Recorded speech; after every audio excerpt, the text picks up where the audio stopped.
हातकून देत आहे. तर ते बाई आम्हाला म्हणाली मला इथंच जावं लागते म्हणे गावाला. इथंच गाव आहे म्हणे माझं. ते बाई गावाचं पण नाव पण नाही सांगून राहिले, तिचं पण नाव नाही सांगून राहिले. तर ते बाई मागं बसली लेकरासोबत. तर आम्ही गेलो पुढं, रोडला आम्ही जाऊ राहिलो.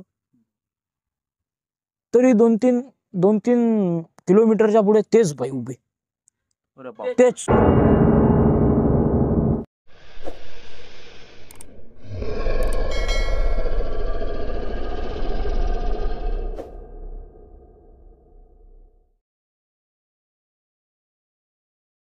नमस्कार मित्रांनो, रहस्यमय घटना या चॅनलवर आपलं सर्वांचं स्वागत आहे. आज पुन्हा एकदा घेऊन आलो तुमच्यासाठी एक थरारक घटना. म्हणतात मित्रांनो, ज्याच्या नावाराशीवर असं काही असते की त्यांना काही गोष्टी दिसून येतात. तशाच प्रकारे काही पायाळू लोक असतात की त्यांना अशा प्रकारे काही गोष्टी जाणवतात. तर मित्रांनो, आज आता आपल्यासोबत पुन्हा एकदा अजय बागडे यांच्यासोबत अशी एक घटना घडली मित्रांनो की त्या गोष्टीचा विचार करणंही दूर सोडून द्या. यांच्यासोबत एक असा व्यक्ती होता की त्याच्या नावावर त्याची नावराशी उतरली होती. तर त्यांना असं काही दिसलं, ते पाहू आपण. जे ते घटना घडली ते ऐकू आपण त्यांच्याच जुबानी. नमस्कार मित्रांनो, माझं नाव अजय बागडे आहे आणि जी मी आज स्टोरी घेऊन आलेलो आहो ते माझ्या आयुष्यात घडलेली आहे. आणि तो दिवस असा होता, तो दिवस मी आज पण आठवला ना तसे काटे येतात अंगाले. कारण की मी आणि माझा मित्र आतिश, तो सध्या इथं तर नाही आहे, तो सध्या पुण्याला कामानिमित्तानं जायला आहे. नाही तर तो पण आला असता, त्याला जर सांगितलं असतं तर झालं. तर असं त्यानं नवीन गाडी घेतली होती, छोटा हत्ती. तर मग भाडे गावातले मारत जाय तो, कोणाचे कट्टे कोणाचे काय चालू होतं त्याचं. म्हणजे एक प्रकारे धंदा चांगलाच चालू होता त्याचा. तर मग त्याला सांगितलं मी, तू भाजी मंडीत गाडी लाव, कारण की तिथं तुला जास्त पैसे भेटणार. कारण की तुला रोज फिरायचं काम नाही, तुला भाडा पण भेटते, म्हटलं चांगले पैसे पण भेटतात. तो म्हणे यार आपली ओळख नाही. तो म्हणते मी पाहतो काय. त्याला सांगायला मी पाहतो, म्हटलं काय. तर माझ्या ओळखीने मी त्याला लावून दिलं तिथं. त्याचं मस्त सुरळीत चालू होतं, एक नंबर काम चालू होतं त्याचं. त्याला कधी अमरावतीचं भेटत जाय, बाळापूरचं भेटत जाय, काही वाडेगावचं भेटत जाय, चालू होतं त्याचं. तर असंच एक भाडं आमच्याजवळ आलं होतं अमरावतीचं. तो तर कधी गेला नव्हता अमरावतीत, जायला तसा म्हणा एका बरी आम्ही 2 व्हीलरनं. पण नवीन गाडी म्हटलं तर कोणाला पण हे वाटते ना, सोबती पाहिजे ना. तर त्या दिवशी आलं ते. तर तुम्हाला सांगायचं यार उद्या आपल्याला अमरावतीला जावं लागते, कारण की भाडं आहे म्हणे, खूप मोठं भाडं आहे. तर त्याला म्हटलं जाय. तो म्हणे मला सोबती पाहिजे म्हणे, मला सोबती नाही. तर त्याला ठीक आहे म्हटलं, मी जातो म्हटलं, मी येतो म्हटलं तुझ्यासोबत, चाल.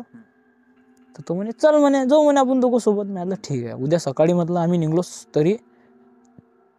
तरी आम्ही रात्री, आता सकाळीचं म्हटलं भाजी मंडीचं, तर 5-5:30 वाजता तिथं हजर राहावं लागते, टच व्हावं लागते, कारण की लवकरच निघावं लागेल ना. तर आम्ही रात्री झोपून राहिलो. तरी 12-12:30 वाजता आम्ही तिथून घरून निघालो, भाजी मंडीत गेलो. तर गाडीमध्ये भाजीपाला होता, तर तो मजुरांना भरला. आम्ही तिथं बसून चहा पित होतो. चहा पिणं झाला तर गाडीवरून भरली गेली. तर मग तेव्हा वाजले होते 1:30 वाजले. तिथंच 1:30 वाजले मार्केटमध्ये. तर आम्ही तिथून 1:30 वाजता निघालो. तर आम्ही अकोल्याच्या बाहेर आलो, थोडं शिवनीच्या पुढे होतो. हायवेनं जात होतो आम्ही. तर आमची गाडी गाणे पण चालू, मस्त एन्जॉयमध्ये जाऊ राहिलो आम्ही. तरी आम्ही 30-40 किलोमीटर पुढे गेलो अकोल्यावरून. तरी रातचे 2-2:30 वाजले होते. तर आम्हाला पुढे बाई दिसली. अचानक बाई दिसली रात्री दोघाले पण. तर मग आम्ही विचार करू लागलो, यार रात्री बाई दिसली कसं काय विषय आहे. तर मग तिच्यासोबत लेकरू होतं एक, लायनस आणि हाती बॅग होती. तर ते बाई आम्हाला हात देऊ राहिली रोडला रात्री. मग आम्ही पण बावरलो. पहिलं तर माझ्या मनात शंका झाली की थांबूच नाही म्हणून. पण हा चांगला बिचारा, यानं नाही निदान गाडी थांबवली. याला पहिले सांगलो थांबू नको, पण त्यानं थांबवली. यानं चांगल्या मनानं थांबवली की बा काय झालं, हातकून देत आहे. तर ते बाई आम्हाला म्हणाली मला इथंच जावं लागते म्हणे गावाला, इथंच गाव आहे म्हणे माझं, ते बाई गावाचं पण नाव पण नाही सांगून राहिले, अरे बाप, तिचं पण नाव नाही सांगून राहिले. फक्त लिफ्ट द्या म्हणून. फक्त म्हणे मला इथं सोडून द्या म्हणे. आणि आम्ही तिचं लहान लेकरू पाहून आम्ही पण तिला म्हटलं, कारण की पुढे तर जागाच नव्हती, मागं थोडी जागा होती. आम्ही तिला म्हटलं तू बस, म्हटलं आम्ही तुला सोडून देतो. तर मग आमची गाडी थोडी जोरात होती, आम्हाला पण लवकर जायचं होतं. तर मग आम्ही गाडी थोडी स्लो घेतली, कारण की लेकरू होतं ना. तर ते बाई मागं बसली लेकरासोबत. तर आम्ही गेलो पुढं, रोडला आम्ही जाऊ राहिलो. तरी 2-3 किलोमीटरच्या पुढे तेच बाई उभी, तेच लेकरासोबत. आम्ही पुन्हा घाबरलो. आम्ही म्हटलं अरे आता तर बसवलं गेलं, आता पुन्हा कसं काय आली. तर मागं ते आपलं कॅबिनचं ते हे नसते का काच, ते उघडून पाहू राहिलो मी, त्यात पण दिसून नाही राहिली ते. पुढे पण ते बाई. मग हा तर पूर्णच बावरला. हा म्हणे याचं अंगाचं पूर्ण पाणी पाणी, म्हणजे याला सुचत पण नाही जात आहे. मी म्हटलं तू काहीच नको करू, देवाचं नाव घे, पुढे जा. बस पुढे निघून गेलो आम्ही. गाडीच्या तर खाली उतरलो नाही, कारण की घरचे पहिले सांगत होते मला, कुठं असं काही झालं तर गाडीच्या खाली नाही उतरायचं, कारण की हा रथ असते म्हणतात, रथाच्या खाली कधी उतरत नसतात. गाडी म्हण, टू व्हीलर म्हण, काही पण म्हणत उतरत नसतात मनात खाली. आम्ही कुठे आता, आजकालची पिढी कोण मानते या गोष्टीले, कोणी मानत नाही ना, आम्ही पण मानलो नाही. तर पुढे जाऊन याच्या पूर्ण अंगाचं पाणी पाणी हा झाला. मी तर गाडी शोधू शकत नाही म्हणे, चालवणार तर ॲक्सिडेंट होणार, असा डायरेक्ट म्हणत होता तो. आणि मला गाडी येत होती, पण गाडी मला एवढी नव्हती येत, कारण की मला नवीन लायसन आलं तर येत होती, पण एवढी नव्हती येत. तर मग गाडी मी घेतली हाती, चालून राहिलो. तर याची हिंमत पण होत नव्हती की पुढे पाहायची. आणि आमचे तर गाणे चालू होते, म्हणजे असे हिंदी गाणे चालू होते, तर लागले देवाचे गाणे सुरू केले आम्ही तिथं पुढे. तर कमसे कम 10-20 किलोमीटर पुढे गेल्यावर ते बाई अचानक आमच्या पुढे आली, गाडीच्या पुढे. म्हणजे अशी आपण ठोस कशी मारतो तशी तिला उडल्यासारखं झालं, म्हणजे असं उडून दिलं आम्ही तिला डायरेक्ट. म्हणजे डायरेक्ट गाडी तिच्या अंगावर घातली. तिथे लेकरू पण पडलं आणि ते पण पडली. मग आम्ही पुरंच बावरलो, कारण की 2 वेळा झालं तर ॲक्सिडेंट झाला. तर आम्ही गाडीच्या खाली उतरतो, तो पाहतो तर कोणीच नाही. हा तर गाडीच्या खाली पण नाही उतरत जाय.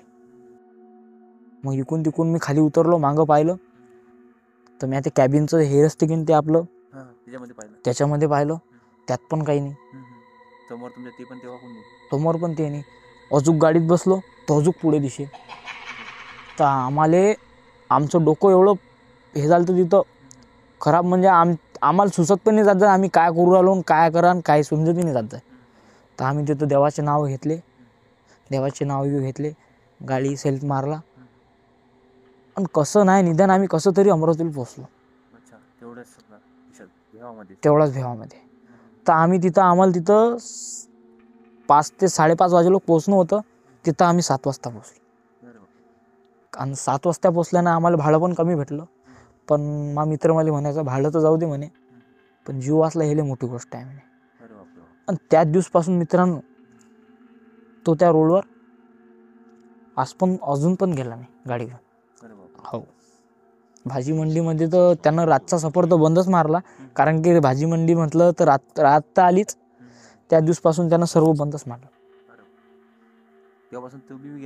तो पण गेला नाही. अरे ते रात्रच अशी होती की आम्ही कसं काय वाचून आलो आमचं आम्हाला माहिती. आम्ही घरी आलो तर माझ्या आईला विचारलं, माझ्या आईला समजा हे प्रसंग सांगितला, पूर्ण सांगितला.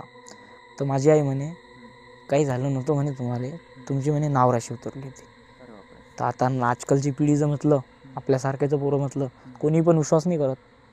तुम्ही पण विश्वास नाही केला. पण त्या दिवसपासून ते असं वृत्त पाहिल्याबरोबर तर अंगावर पूर्ण काटेकाटीत झाली. तर त्या दिवशी मी विचारलं आईले नावराशी का असते म्हणून. तर माझी आई म्हणे तुझं पण नाव जे आहे म्हणे त्याचं नाव पण अतिशय आहे, कारण की समोर म्हणे अक्षर अच येते, तर हे म्हणे नावराशी असते म्हणे. तर अशी म्हणे नावराशी उतरते. तुमच्या दोघायला दिसली म्हणे ती डायरेक्ट. नाही तर तुझ्यासोबत का म्हणे तिसरा कोणी असतं आणि त्याचं नाव समजा वेगळं असतं तर म्हणजे तुमच्या एकाला दिसली असती आणि एकाला दिसली नसती. पण ते आमच्या दोघायला पण दिसत होते. हो, माझ्या डोळ्यापुढे आज पण ते चेहरा आठवून येते त्या बाईचा आणि त्या पुराचा लाईन. हो, अशी घटना आहे मित्रांनो. तर मित्रांनो, स्टोरी कशी वाटली तुम्हाला? या स्टोऱ्या नव्हे तर त्यांचा अनुभव असतो, त्यांच्या संग ज्या घडलेल्या गोष्टी असतात ना, त्यांच्यावर आपण हे तयार केलेले माध्यम आहे त्याच्यामधून, म्हणजे त्या स्टोरीवर आपण व्हिडिओ तयार करत असतो. हे अजय भाऊ संघ घडलेल्या ह्या खरोखर घटना आहेत जे की त्यांना आपल्यापर्यंत शेअर केलं. सध्या अजय भाऊ, तुमचं मनापासून आभार की तुम्ही आमच्या चॅनलवर आले म्हणून आणि लोकांना तुमचा अनुभव सांगितला. त्यांच्यावरून कुठंतरी ह्या गोष्टी वाटतात की कुठं ना कुठं कोणासोबत घडतात म्हणून. आपण कोणत्या गोष्टीला बढावा देत नाही मित्रांनो, पण लोकांसंग घडतात तेही खोटं नाही आहे, आपण त्याला खोटं नाही म्हणू शकत. तर मित्रांनो, अशाच थरारक गोष्टी ऐकण्यासाठी चॅनलला सबस्क्राईब करून ठेवा आणि व्हिडिओला लाईक करा. मित्रांनो, पुन्हा घेऊन येऊ तुमच्यासाठी असाच एक थरारक अनुभव. तर मित्रांनो, भेटूया पुढच्या व्हिडिओमध्ये.